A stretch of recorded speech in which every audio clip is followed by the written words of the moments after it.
Hello everyone, welcome back to the channel. और आज अपन फिर से आ गए हैं निफ्टी 50 के एनालिसिस करने के लिए। आज अगर निफ्टी 50 को देखा जाए तो ठीक ठाक मूव था यार। शुरू के टाइम में तो अगर आप देखोगे तो कंटिन्यूसली मार्केट जो है पूरा एक साइडवेज टू डाउनवर्ड डायरेक्शन था। 200 मूविंग एवरेज का सपोर्ट लिया इसने एक बार, और उसके बाद फिर आप देखोगे कि यहीं यहीं पे एक मूव आया ऊपर की तरफ, फिर नीचे, फिर ऊपर, और फिर at the end of the day 200 moving average के आसपास ही यहाँ पर आपको दिख रहा होगा कि ये सपोर्ट लेके वापस से आ गया। मार्केट वहीं का वहीं जहाँ से चालू हुआ था। एक चैनल हम ड्रॉ किए थे लास्ट टाइम, उसी चैनल को अगर फॉलो करते हैं तो वापस से देखो कि ये चैनल के अंदर ही या उसके थोड़ा सा near by he market travel कर रहा है। यहाँ पे कुछ खास मूव अगर देखोगे तो एक ये मूव आया था जो कि आपको यहाँ पे कंफर्मेशन मिला था 1240 को, एंड उसके बाद एज पर कोई कंफर्मेशन मिला नहीं था, क्योंकि सब मूविंग एवरेजेस लाइन को यहाँ पर दिख रहा होगा कि आपको एकदम पास आ गया, मार्केट टच कर रहा है सब moving average, 50 moving average, 20 moving average और 200 मूविंग एवरेज, तीनों जो मूविंग एवरेजेस है एकदम पास आ गए। नहीं तो जनरली आप यहाँ पर देखे होगे गैप अप ओपन हुआ कितने दूर दूर है 200 मूव, मतलब एक मेरे को ये एक्सपेक्टेशन है जैसे मार्केट 3 दिन से कंटिन्यूसली वहीं के वहीं ट्रैवल कर रहा है। डे 1 हो गया, ये आपका डे 2 हो गया, यहाँ पर भी कंसोलिडेशन आपको दिख रहा है, और आज का दिन भी कोई खास मूवमेंट नहीं भी दिख रहा है। तो जो मूविंग एवरेजेस बहुत दूर दूर रहा करते थे, यहाँ पर आपको दिख रहा होगा ये इतना दूर दूर आपको जो दिख रहा है, यहाँ पर देखिए, ये डिस्टेंस देखिए, और ये डिस्टेंस देखिए। यहाँ पर अब क्या हो गया, एक ब्रेकआउट आने का फुल चांस बन चुका है। ब्रेकआउट आने का चांस क्यों बन गया, क्योंकि जब कभी भी ये मूविंग एवरेज एकदम कोलाइड कर लेते हैं, या तो डाउनवर्ड डायरेक्शन में या तो अपवर्ड डायरेक्शन में, कहीं ना कहीं ब्रेकआउट आता है। निफ्टी 50 पे और अपन एनालिसिस करेंगे दूसरे टाइम फ्रेम पे। पैरेलल एक बार स्टॉक देखते हैं जो कि एचडीएफसी आज दिन भर शुरू में कंसोलिडेट किया, लास्ट में अगर आप देखोगे तो क्या शानदार रिकवरी की है। 1626 से डायरेक्टली 10 टू 12 पॉइंट्स की यहाँ पर रिकवरी हुई, और जिसके चलते फाइनेंस निफ्टी फिन निफ्टी भी आज एक्सपायरी थी तो यहाँ पर उसको भी अच्छी खासी क्लोजिंग मिली। रिलायंस की बात करेंगे तो एकदम सॉफ्ट ट्रेंड ही चला है। अगर आप ध्यान से देखोगे तो ये एक ट्रेंड मिला जो हमको उसमें भी मिला था निफ्टी में, फिर फॉल डाउन, मतलब एक बार फॉल हुआ पूरा, थोड़ा कंसोलिडेट किया, रिट्रेस करने की कोशिश किया, और अगेन यहाँ पर दिख रहा होगा।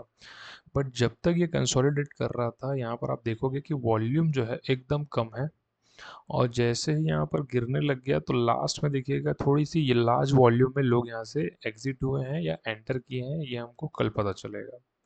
अगर बात करते हैं वन डे टाइम फ्रेम की, तो यहाँ पर रिलायंस की अगर वन डे टाइम फ्रेम अगर आप लगाते हो तो वन डे टाइम फ्रेम में, जस्ट अ सेकेंड, या आज भी यहाँ पर देखोगे तो ये गिरावट का ही संकेत दिख रहा है यहाँ पर वॉल्यूम अब थोड़ा सा कम होने लग गई है।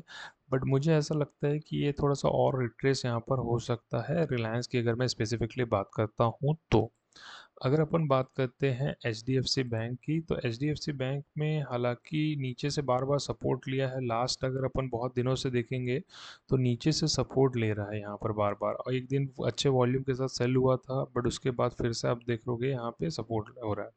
तो 1622 या 1618 इसका एक बहुत अच्छा सपोर्ट है, अगर उसके नीचे ब्रेकआउट करता है तो ये अच्छा खासा फॉल हमको 1580 तक का फॉल यहाँ पर शो कर सकता है, और अगर फॉल होता है तो 1550 तक का भी टारगेट हमको यहाँ पर मिल सकता है।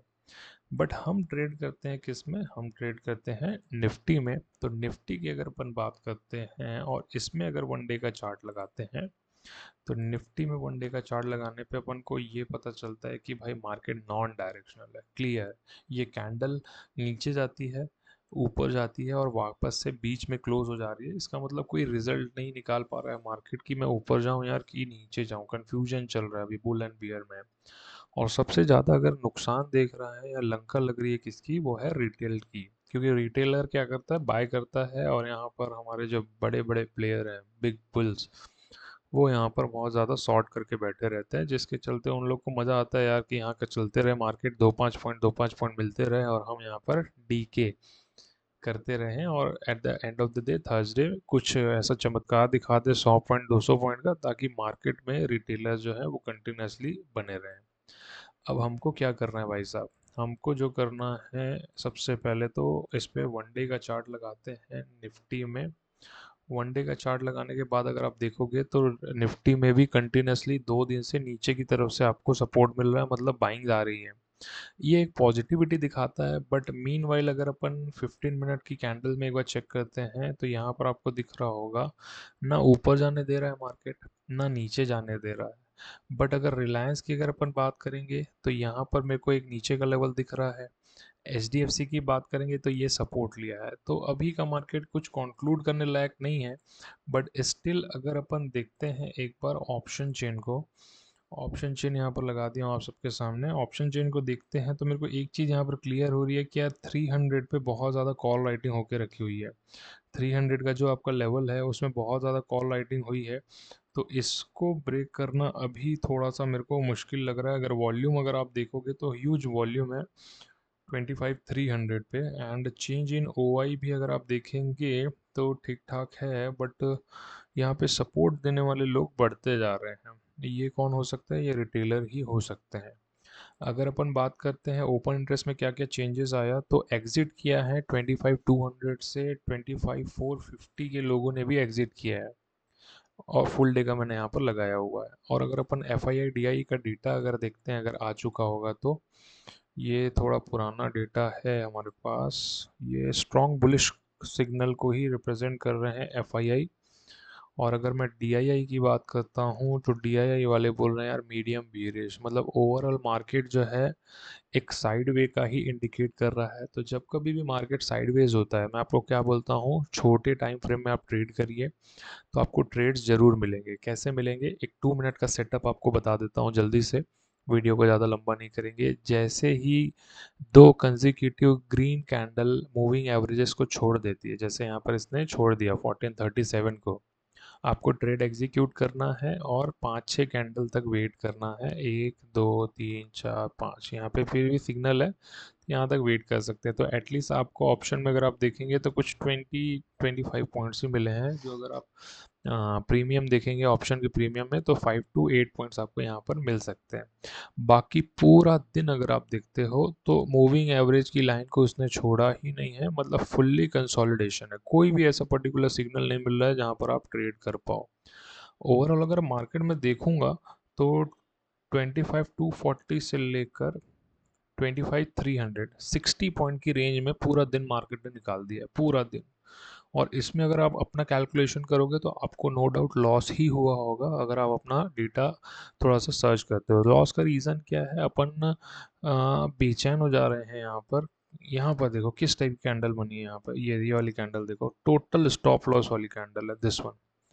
अब ऐसी कैंडल जब मार्केट में बनती है तो समझ जाना भाई आप ट्रैप हो रहे हो बार बार। ये देखो, ये देखो, ये बड़ी कैंडल देखो, फिर मार्केट ऊपर चला जा रहा है। सो अल्टीमेटली नीचे जो है ना मार्केट सस्टेन नहीं कर पा रहा है, बार बार पुल बैक हो जा रहा है उसका ऊपर की तरफ। अब देखना ये है किस तरफ ब्रेकआउट आएगा, क्योंकि बस जब ब्रेकआउट आएगा यार मेरे को लगता है बहुत शानदार ब्रेकआउट आएगा, क्योंकि अभी तक ये बॉक्स पैटर्न पे ही ट्रेड कर रहा है। तो डरवाज बॉक्स जो सुने होंगे, ब्रेकआउट मिलने पे अपन ट्रेड करेंगे, थोड़ा पेशेंस के साथ ट्रेड करेंगे, और अगर ट्रेड नहीं मिलता तो भाई बैठे रहो। पैसा गंवाने से अच्छा पैसा बचा के रखो, आपको आगे जीवन में काम आएगा। अभी तक मार्केट में मैंने इतनी चीज़ें ही सीखी है। अगर ट्रेड नहीं मिलता, keep calm and stay tune to the channel. That's all for the analysis today. Thank you so much.